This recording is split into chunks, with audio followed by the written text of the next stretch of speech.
اگر آپ کے بچوں کو سبق بھولنے کی بیماری ہے، وہ سبق یاد کرتے ہیں لیکن انہیں یاد نہیں ہوتا، تو اس کے لیے میں 3 عمل لے کے آئی ہوں۔ فجر کی نماز کے بعد اور مغرب کی نماز کے بعد آپ بچوں کے سر پہ ہاتھ رکھ کے 11 بار درود پاک پڑھ کے یا قویّ پڑھیں۔ اس سے آپ کے بچے کا حافظہ مضبوط ہوگا اور یہ عمل آپ اپنے لیے بھی کر سکتے ہیں۔ اس کے علاوہ قرآن پاک کا 16واں پارہ سورہ طٰہٰ قول علم پارہ ہے، اور سورہ طٰہٰ جہاں سورہ طٰہٰ کا پہلا رکوع ختم ہوتا ہے وہیں سے یہ دعا شروع ہوتی ہے، قول ربی اشرح لی۔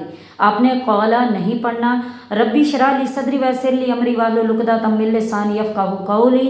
اس کا ترجمہ ہے، اے میرے رب میرے لیے میرا سینہ کھول دے اور میرا کام آسان کر اور میری زبان کی گرہ کھول دے تاکہ وہ میری بات کو سمجھ سکیں۔